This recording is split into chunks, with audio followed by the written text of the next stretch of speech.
Welcome to the 19th episode of the Grand Cosmic Story. How do you differentiate right from wrong? If you are a moral being, where did morality come from? Is our morality a byproduct of naturalistic evolution or the result of a benevolent God? Are you curious about the world around you?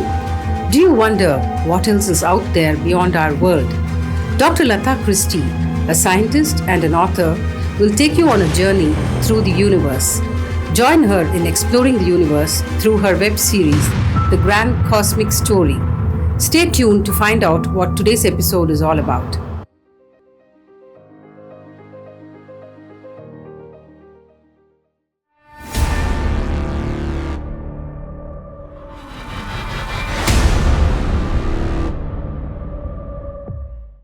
Right and wrong is a question of morality. But how do you decide what is right and what is wrong? What if a poor man whose wife is dying from cancer and who cannot buy medicine steals the medicine from the store? Is that right or wrong? Lawrence Kohlberg asked this question in 1963 to children of different age groups and developed his theory of moral development. While some responded that he could steal to save his wife, others said he should not. What do you say? Why is it morally wrong to kill people unless you defend yourself or your family member? Is morality a human concept? New Darwinism says that it is not just a human concept, but a vital survival strategy. In his second book, The Descent of Man and Selection in Relation to Sex, published in 1871, Charles Darwin writes that the moral sense or conscience is the most important of all the differences between man and the lower animals. If the moral sense distinguishes us from animals, how and when did morality come into existence? In his book, Darwin tried to explain the evolution of morality by making tribal and racial conflict its main engine to his contemporaries who felt that evolution through natural selection might be insufficient to account for our moral and intellectual capacities. Darwin writes, if two tribes of primeval man come into competition, if one tribe possesses a greater number of courageous, sympathetic and faithful members who are always ready to warn each other of danger, to aid and defend each other, this tribe would without doubt succeed best and conquer the other. Such a tribe would spread and be victorious over the other tribes. The more evolved race will continue to exterminate the less evolved ones. And in other words, individuals who are able to form alliances can take down much stronger opponents than others. Thus, Darwin defines a superior moral trait as one that actually contributes to the survival of a particular tribe or race, whether it is a good trait like sympathy or nasty traits like ruthlessness toward enemies, slavery, infanticide, oppression of women, and polygamy. So there will be as many moralities as there are surviving societies. We can adapt our morals, and morality becomes relative to the particular conditions of particular societies.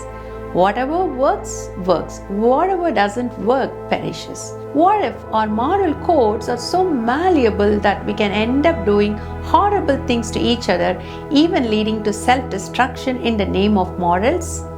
That sounds terrifying.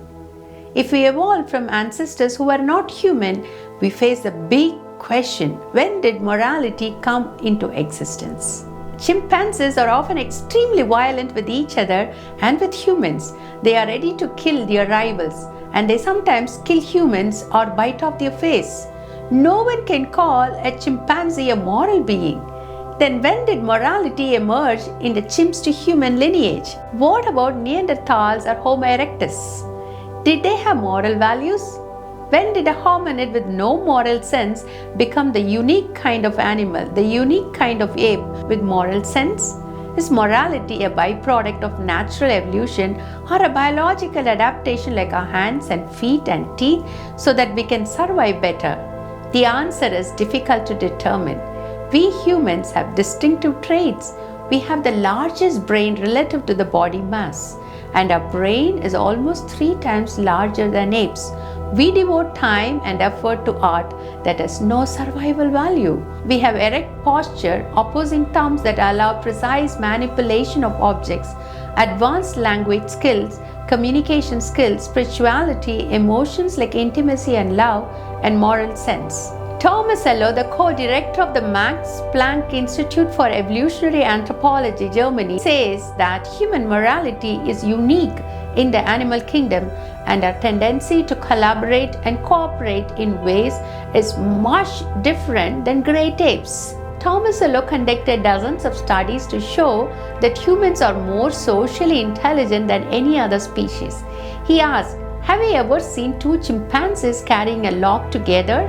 In one of his studies, he gave 105 human toddlers, 106 chimpanzees, and 32 orangutans a battery of tests to assess their cognitive skills. He found that children exhibited a greater tendency to work together, even on tasks where collaboration is not necessary. In another study, a pair of chimpanzees were brought into a room and given a fruit that they had to divide among themselves, and it was found that the dominant chimpanzee generally took most of it all. But when toddlers were faced with a similar task of dividing, they generally split it equally. He thus proved that humans have a sophisticated understanding of fairness. Good, civilized people build asylums for the imbecile, the maimed, and the sick. They institute poor laws, and their medical men exert their utmost skill to save the lives of everyone to the last moment. Morality contradicts the selfish image of natural selection, favoring only traits that benefit the individual in a competitive struggle for existence. This puzzle is a major challenge for Darwin's account of morality, undergirded by the theory of natural selection. A society that seeks to follow natural selection should eliminate the weak, sick, and poor and allow only the fit to breed. That is why slavery and eugenics fit into evolutionary theory. If we are here just to survive, why elderly should be cared for? Why babies should be protected? We should weed out the weaker component of mankind. That is what happened in the Holocaust. Morality cannot be the byproduct of molecules to man's evolutionary theory. At one point, even Charles Darwin was worried about the correctness of his theory. Would anyone trust the convictions of a monkey's mind if there are any convictions in such a mind? Taking Darwin's evolutionary idea forward, Richard Dawkins writes in his book, The Selfish Gene, published in 1976, that we are born selfish, imbuing genes with a consciousness and a selfish identity. He says we are just survival machines, robot vehicles blindly programmed to preserve the selfish molecules known as genes. This gives genes some mystical quality, making a few believe that genes might be responsible for all kinds of things like homosexuality and criminality. This genetic determination that genes are responsible for 40 to 50% of criminal violence reduces all social problems to the level of genetics, making some wonder that we can advise abortion if antenatal testing indicates a child likely to be born with genes predisposing it to aggression or antisocial behavior. Survival of the fittest being born with selfish genes and the extermination of one tribe by another cannot explain the origin of morality. How can we have the trait of sympathy in a world where the loudest, angriest voice is often the most influential unless there is a loving God? We all agree that an ultimate, eternal, moral law guides our behavior and defines what we believe to be right and wrong. To invoke a moral law, we need a moral lawgiver. God, the moral lawgiver, is the source of morality, and his moral law is derived from the Word of God, the Bible. This morality is not subjective but objective. According to the Bible, man is created in God's image. Part of that image makes a man a moral being who can make moral choices and is able to differentiate between right and wrong. The knowledge to differentiate between right and wrong comes from conscience and revelation through the Word of God. Sometimes our conscience can get marred or even seared by our sinful nature, and this marred perception of right and wrong makes our conscience an imperfect guide to morality. That is why we need the revelation of the Bible as the source of morality.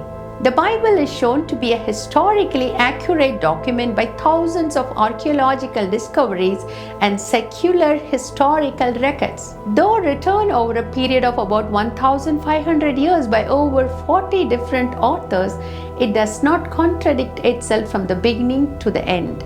Though the Bible is not a fictional book nor a science textbook, it is accurate when it mentions matters of science. This is because the same God who has left his signature in the Bible has also left his signature in nature. But many times we end up with conflicting interpretations due to our ignorance and cultural bias. Let's take the example of the interpretation of the very first chapter of the very first book of the Bible, Genesis 1, which speaks about the creation event. James Ussher, a 17th century Irish archbishop, literally interpreted the first chapter and said that the world existed for only 6,000 years. Genesis 1 summarizes God's creative acts. But does that summary specify the age of the universe? Can we use the genealogies to construct the chronology? The scriptures furnish no data for a chronological computation prior to the life of Abraham, and the Mosaic records are not intended to fix the precise date either of the flood or of the creation of the world. Hence, it is unnecessary to press the genealogies into a rigid chronological system. God can work behind the scenes through ordinary natural phenomena that has been set in motion, or he can work directly through miracles. Regarding the creation event, we have the same question before us: whether God worked through natural phenomena or he did everything supernaturally through divine intervention. Such truths are beyond reason, but they are not against reason. They may not be amenable to scientific methodology. Science is not the only approach to discovering the truth. The first statement of Genesis 1 starts with, "In the beginning God," emphasizing the theocentric approach and the uniqueness of the God of the Bible. The concept of the image of God given in Genesis 1:26 elevates the human race beyond every other creature while giving them the responsibility to act as God's viceroy, carrying out his will in this world. Genesis 1 needs to be taken seriously and treated with careful interpretations. The events that happened before humanity existed and those that will happen after humanity ceases to exist had to be communicated supernaturally through a divine agent or visions or dreams. Revelation, the last book of the Bible, speaks about the events that will happen at the end of the world revealed through visions to the human author. So we can conclude that the first chapter of the Bible also might have been written through a process of divine revelation. The first book of the Bible, Genesis, and the last book of the Bible, Revelation, are both revelations of God to his prophets. While Genesis 1 speaks about the creation of the universe, Revelation portrays human history's culmination. According to the revelatory model proposed in my book, Beyond the Boundaries of Science, creation did not happen in 6 24-hour periods, but it was communicated through visions and dreams in 6 consecutive days. Genesis 1 gives a picture of the sequence of creation events when humans could not have witnessed it. God could have communicated the creation process to a human author or authors, and perhaps the process of revelation was spread out over 7 sequential finite days. The creation itself could have happened in periods of time, and the exact length of these periods is not given. It's meaningless to assume that the first day consisted of 24 hours at a time when there was not yet any earth to spin or any sun to rise or set. Also, the Bible clarifies that God's perspective on time is not necessarily the same as ours. Psalm 94 and 2 Peter 3:8 speak of 1,000 years seeming like a day for God. There is an inbuilt sequence of physical creation events in Genesis 1. God could have been preparing a beautiful planet for humans to come into existence over several billions of years. And with our limited human mind, we would not be able to grasp the complete mystery of creation. It's clearly revealed to us that creation started with a world that is without form and void and ends with a world that is full of all kinds of life, including the highest form of life, the human being, created in God's very own image. The sequence of the biblical details of creation is in harmony with the latest cosmological evidence and observations from the initial cosmic beginning to its expansion and the formation of stars and galaxies and finally the earth God specially made for us. The atheistic astrophysicist Fred Hoyle concluded, "There is a good deal of cosmology in the Bible. It's a remarkable conception." This example shows us that the Bible is not a fictional book but a reliable account. God has given His standards of morality in the Bible, and we can find God's perspective on a given moral issue in it. If we do not rely on the Bible as our source of morality, we might depend on our conscience or social consensus, which is ever changing. When God created Adam and Eve in His own image, He did not create them as automatons but rational moral creatures who can be in a conscious relationship with God. He gave them the freedom to choose to obey their Creator or to rebel against Him. Humans rebelled against God and left God's presence. But God, in an act of reckless love, came to our planet as a human being, took every punishment for man's sins so that mankind can live with Him eternally through the forgiveness offered on the cross. The morality of the world is influenced by culture and sometimes shifts to match people's evil desires. We are not happy chemical accidents who are dancing to our DNA with subjective morality. But we have objective morality or rules to life given to us through the Word of God. We need guidance and a measure to help us to live according to God's standards. The Bible provides this for us. It keeps us on track. Let us read and live as per the Word of God, the only foundation for right and wrong. For since the creation of the world, God's invisible qualities, His eternal power, and divine nature have been clearly seen, being understood from what has been made, so that people are without excuse. Bye for now. See you soon in the next episode, the final episode of the grand cosmic story, to find out what happens to us after we die.